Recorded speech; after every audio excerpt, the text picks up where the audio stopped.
Oke guys, hari ini gue pengen ngebahas Nico Kado Avocado, seorang YouTuber mukbang yang viral gara-gara konten drama dia yang dari super duper gendut kembali kurus langsing. Nah, lu pasti udah pernah lihat kan videonya yang kayak gini nih, yang pernah berseliweran di berandanya lu. Dan ternyata guys, lu pasti kaget. Kalau ternyata YouTuber ini awalnya adalah seorang pemain biola. Nico Kado Avocado pemain biola. Waduh, gimana ceritanya Pak? Gimana ceritanya seorang pemain biola yang bukan hanya pemain biola sembarangan ya, dia udah dikenal banyak orang, bahkan udah pernah jadi pemain profesional dan diakui dunia bisa berubah haluan jadi YouTuber mukbang yang penuh drama kayak gini. Penasaran kan? Nah, kemarin itu dia reveal di YouTube-nya dia, kalau ternyata video-video yang dia upload dalam 2 tahun terakhir itu sebenarnya bukan dia. Well, sebenarnya dia sih, cuman bukan dia yang masih gendut gitu ya. Karena dia udah mulai ngelangsingin dan ngurusin badan dalam 2 tahun itu ya. Jadi sampai kita pada nggak ngenalin lagi. Dan ini menurut gua gila banget dan cukup jenius. Masa ya dia berani sosial eksperimen selama 2 tahun? Nah, menurut kamu sendiri, drama dia itu cuma gimmick doang atau dia itu emang jenius? Dan hari ini sama-sama kita akan bongkar rahasianya dia, gimana caranya untuk bikin video yang model kayak dia gini ya, yang bisa bikin orang berbondong-bondong, nonton, nge-repost, ngehujat, dia kemana-mana, oke? Sehingga bisa langsung viral dan jadi salah satu fenomena YouTuber paling unik saat ini. Tapi ya bagian hujatnya nggak mau ya. Oh ya guys, sebelum lanjut, mau nggak kalau kamu belajar langsung sama gua 2,5 jam? Kalau mau, langsung klik like sekarang. Soalnya gue pengen bagi ke 1 orang pemenang beruntung tiket ke webinar YouTube Content Revolution dan akses ke channel Telegram Premium Pejuang Konten VIP senilai 250.000. Yeay, lumayan ya. Dan syaratnya ini gampang banget guys. Cukup tebak aja views video ini bisa dapat berapa dalam 7 hari ke depan. Dan caranya simple, tinggal tulis tebakan kamu di kolom komen video ini. Nah, nanti yang menang adalah yang komen paling akhir di hari ke-7 dan yang paling deket dengan angkanya ya. Tapi kamu boleh kok dari sekarang udah komen duluan biar kamu nggak lupa. Nah, nanti pemenangnya akan diumumkan di tab YouTube komunitas minggu depan ya. So, langsung aja ditebak dan komen sekarang. Oh iya, nggak ada batasan komen. Jadi kamu boleh komen sebanyak-banyaknya. Lu komen sekarang, besok datang lagi mau komen, besoknya lagi mau komen, boleh, oke? Ya, semoga kamu beruntung. Dan sekarang, yuk langsung kita mulai belajar jadi content creator sukses bareng dengan gua, Michael Sugiarto. Let's go! Oke, sekarang kita akan mulai siapa itu Nico Kado Avocado. Nah, kalau kamu lihat channel YouTube-nya, ya kan, ini udah ada 4,36 juta subscribers. Baru 711 video, guys. Oke, baru. Banyak juga, Pak. Iya, banyak. King of Mukbangs, oke, namanya. Kalau kamu lihat di sini udah ditonton 879 juta kali. Ini lumayan loh, guys ya. Dan bergabung 27 Mei 2014, artinya 10 tahun lalu. Wah, ini salah satu YouTuber yang udah lama banget ya. Nah, kalau kamu nggak tahu, Nico Kado Avocado ini emang udah viral banget dari dulunya dan dibuat dari tahun 2014, tapi kebanyakan memang orang menghujat dia ya. Jadi dari mukbang itu kan dia selalu jadi contoh mukbangers yang salah, yang jelek gitu ya. Awalnya orangnya lumayan ya, ganteng juga gitu ya. Dan kemudian dia lama-lama makan terus sampai berubah jadi gendut dan obes guys. Dan aduh, bener-bener parah banget ya. Jadi mencerminkan kayak orang Amerika ya. Orang Amerika banyak yang obes guys. Jadi ceritanya itu dia adalah salah satu content creator yang ngambil niche mukbang. Nah, mungkin kalau kalian tahu ya, yang ngambil niche mukbang ini makanannya gila-gilaan ya kan. Dan dia ini kalau makan bener-bener nggak main-main guys. Makannya tuh luar biasa. Bahkan di luar kontennya sendiri dia juga makannya gila-gilaan. Makanya ngeran bisa segendut itu. Coba lihat beberapa videonya yang rame banget ya. Extreme Blue Takis Fire Noodles with Hungry Fat Chick. Parah guys. 18 juta ditonton dan per hari ini masih ditonton 839 view per hour. Bayangin coba, gendeng banget kan? Kemudian ada lagi, Daebak Ghost Pepper Noodle Challenge, oke? 8,6 juta ditonton, 3 tahun lalu per hari ini masih ada yang nonton 70 view per hour. Jadi Nico Kado Avocado definitely make a lot of money ya dari beginian ya. Ditambah dengan kontroversinya ya. Jadi dia makannya udah gila, orangnya juga gayanya gila-gilaan. Jadi mirip kayak iShowSpeed yang baru datang kemarin, tapi versi mukbangers. Lu ngerti maksud gue ya? Jadi orang-orang kebanyakan nonton Nico Kado Avocado ini bukan karena dia makan yang banyak atau lain sebagainya. Bukan mengagumi itunya. Tapi karena orangnya itu penuh dengan drama. Jadi sambil makan dia bisa marah-marah, bisa nangis, bisa tetek bengek. Wah, pokoknya dramatik banget lah. Drama queen abis ya. Nah, yang bikin Nico Kado Avocado itu rame, seperti gue ngomong tadi adalah dramanya. Nah, dramanya ini, I mean obviously ya, nggak ada yang tahu ya. Karena gue nggak kenal dengan dia personally ya kan. Apakah ini settingan? Apakah orangnya memang penuh dengan drama? Tapi feeling gue, ini cuma settingan doang, oke? Karena kenapa? Kalau misalnya hidupnya penuh dengan drama kayak gini, udah pasti berantakan ya. Tapi ya karena size-nya yang waktu itu super duper gendut ya kan, dan obesitas ya kan, orang-orang menganggap ya ini hasil karya yang kacau gitu ya.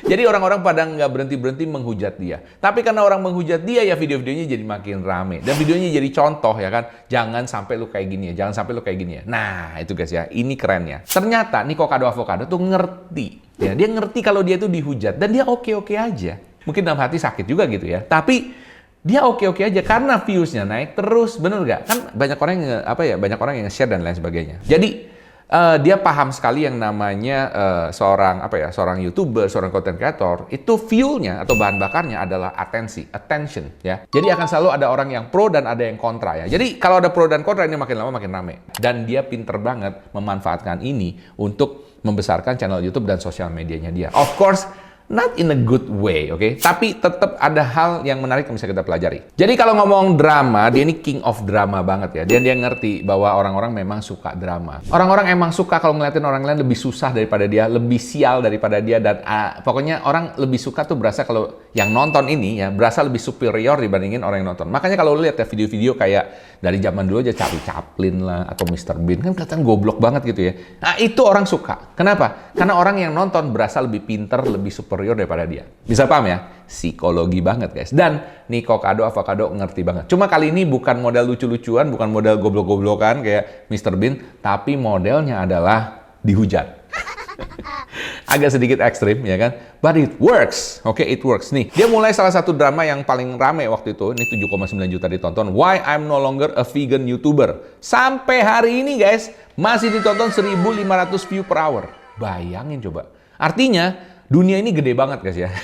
Belum semua orang tahu dia itu siapa. Jadi kalau lu ngomong ya kan, video-video kayak gini nggak bisa rame, well, lu lihat aja hasilnya. Ini luar biasa banget ya. Tapi again, kita belajar dari sisi positifnya aja, oke? Terserah lu mau pakai ilmu ini, mau niru dia apa enggak ya, gua ngerti ya kan. Tapi ya sayang badan ya guys ya kalau mau sampai segendut itu. Jadi di video ini dia bilang dia sekarang tuh udah bukan vegan mukbangers lagi ya kan. Dia ribut sama temennya, berantem di situ ya kan. Terus kemudian dia malah lebih gila lagi, dia nyalain viewersnya.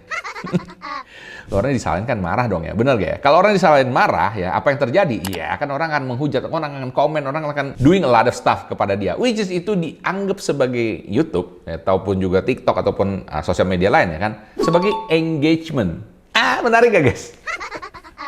Any kind of engagement akan membuat algoritma nge-push lagi videonya ke orang lebih banyak lagi. Ini jenius kalau menurut gua. Gimana menurut lo? Halo, kalian yang selalu semangatin gue. Biar kita makin dekat dan bisa sharing lebih banyak dengan kamu, gue pengen ngajak kalian gabung ke YouTube membership Michael Sugiarto. Nah, dengan bergabung jadi member, setiap 2 minggu sekali, kamu akan dapat tambahan konten video eksklusif khusus member. Di mana gue akan jawabin pertanyaan-pertanyaan kalian. Gue bisa tahu kamu itu member karena kamu juga akan dapat badge khusus di samping namanya kamu ya, yang mudah dikenali setiap kali kamu komen di video. Jadi kalau mau tanya apapun, langsung di komen aja ya. Dan nanti khusus member level 2, kalian bakal jadi temen ngopi gue. Asik kan? Karena cuma member level 2 aja yang nanti bisa chat dan tanya-tanya langsung di saat gue live nanti. Dan gue juga akan jawab pertanyaan kalian di live langsung. Jadi member level 2 bisa konsultasi, tanya-tanya langsung di live gue nanti ya. Oh ya, ini nggak ada paksaan lo ya. Khusus buat kamu yang merasa terbantu dan mau dukung channel ini aja. Dan cara gabungnya gampang banget. Langsung aja klik tombol join dan gabung di sebelah tombol subscribe di bawah ini. Dan nanti tinggal bayar dengan dompet digital yang kalian punya. Gampang kan? Oke, selamat bergabung dan silakan nikmati konten video eksklusif dari YouTube membership Michael Sugiarto. Oke, sekarang kita lanjut yuk. Nih, gue pengen bacain beberapa komen-komennya ya. Let's be real, he ain't losing weight after all. Wah, orang kayak nggak percaya sama dia ya. His haters care about his health more than his fans. I was checking to see if he really lost any weight, but guess he didn't. Jadi orang-orang tuh apa ya? Ya seperti yang gue ngomong tadi, ada pro, ada kontra. Pro ngipas, kontra ngipas. Jeng. Nggak peduli lu setuju apa nggak setuju. Lu fans dia apa lu hatersnya dia ya kan? Tapi apinya makin lama makin gede dan Nico Kado paham banget mengenai ini ya. Jadi kalau di dalam video dia kalau isinya tuh nggak drama menghujat-hujat orang, dia marah-marah, tiba-tiba dia bisa breakdown, dia nangis. Jadi orang ngomong, Nico Kado breakdown, ya kan? Dan itu viral kemana-mana ya kan. Mukbangers atau YouTubers yang gendut banget ya kan, breakdown dan lain sebagainya. Dia ngerti banget ini guys ya. Emang sulit dipercaya sih kalau dia prepare ini for 2 years. Feeling gua sih mungkin nggak prepare for 2 years, tapi mungkin di tengah-tengah dia kayak mulai dapet pencerahan. Mungkin tengah-tengah mungkin dia nangis, seperti dia stres gitu ya. Terus dia mikir, kenapa gue nggak bikin ini sesuatu yang beda? Nah, ini menurut gue yang perlu ditiru. Kalau lu misalnya dalam suatu keadaan, saya nggak tahu ya keadaan kalian beda-beda ya. Tapi kalau Nico Kado Avocado ini menurut gue keadaannya cukup ekstrim, oke? Karena kesehatan dia itu dipertaruhkan ya. Ini bisa bisa meninggoy guys. Oke, karena ya itu nggak main-main guys ya, dengan berat seberat itu gampang sekali karena apa, serangan jantung, kena macam-macam. Ya nggak tahu nanti masa depannya, dia masih muda banget sih actually, ya kan. Jadi ini adalah salah satu yang menurut gua kepintarannya dia ya, dan juga hokinya dia, karena dia mikir gimana caranya untuk kembali comeback. Nah, cuma pinternya dia adalah dia nggak reveal semuanya. Dia nggak ngomong orang-orang. Jadi ada dua cara sebenarnya kalau model kayak dia. Ada yang ngomong, oke, gue sekarang tobat, gue sekarang pengen pengen ngasih tahu cara gue, ya kan? Gimana caranya? Oke, temenin gue ya selama misalnya 1 tahun gue akan ngurusin badan. Itu dibikin konten terus juga bisa. Atau model kayak dia lebih gila lagi. Dia sengaja nggak reveal. Dia bikin konten sebanyak-banyaknya, dipenuhin dulu semuanya. Kemudian dari situ dia diet diam-diam. Dia diet, dia olahraga diam-diam. Dan kemudian bam, reveal. Itu namanya apa ya? Membuat sebuah bom, bom atensi, ya. Yang tadinya nggak ada yang denger namanya dia siapa, ya kan? Udah pada lupa. Sekarang jadi pada ngomongin lagi. Termasuk gue hari ini ngomongin kepada kalian. Gimana menurut lo? Satu hal yang gue pelajarin dari Nico Kado Avocado ini, dia orangnya tuh kalau kerja nggak setengah-setengah. Lu bisa lihat sendiri, ya kan? Mulai dari mukbangnya dia, ya kan? Nggak setengah-setengah, guys. Orang mukbang mungkin santai-santai masih kelihatan kurus gitu ya. Mungkin abis mukbang, abis itu puasa. Dia mah enggak. Udah mukbang di depan kamera kebablasan, ya kan? Makan siang, makan malam, mukbang terus dia. Mau di videoin, nggak di videoin, dia mukbang terus. Makanya bisa melar sampai segede gitu, guys ya. Itu dari mukbangnya. Kemudian kalau dia niat, guys ya, bener-bener dikerjain, guys ya. Bener-bener dikerjain. Seperti yang ini juga, ya kan? Dari kurus ke gendut, super gendut sampai dengan kurus lagi, ya kan? Dan itu dilakukan dengan sepenuh hati. By the way, menurut gue dia ini jenius. Masalah ini gimmick atau setting, I don't know, ya kan? Tapi mungkin nggak 100% setting kalau menurut gue. Nah, menurut lu sendiri gimana, guys? Menurut lu sendiri gimana? Apakah worth it ya? Untuk lu, ya kan? Ya, istilahnya menghancurkan hidupmu, dihujat-hujat orang, lu terima aja, ya kan? Yang penting duitnya masuk. Yang penting cuan. Atau ya lu main aman aja, ya kan? Ya udah, pokoknya model gini aja. Ya hidupnya adem damai sentosa gitu ya. Mungkin nggak terkenal banget ya, tapi lu oke aja sebagai content creator. Coba dong, gue pengen tahu pendapat lu, ya kan? Menurut lu sebagai content creator mestinya ambil ekstrim, either ekstrim kiri, ekstrim kanan, atau ekstrim di tengah-tengah jadi gendut seperti itu. Atau memang ya udah kita begini-begini aja, santai aja, oke? Tolong komen di below, gue pengen tahu juga, ya kan? Oh ya guys, ngomong-ngomong tentang komen, jangan lupa ya guys ya, silahkan komen sekarang, ya kan? Tebak kira-kira views video ini sekarang ya, 7 hari ke depan bisa dapat berapa? Nanti yang menang bisa dapat hadiah senilai 250.000, tapi 1 orang doang ya. So, buruan di komen sekarang dan balik lagi 7 hari ke depan, oke?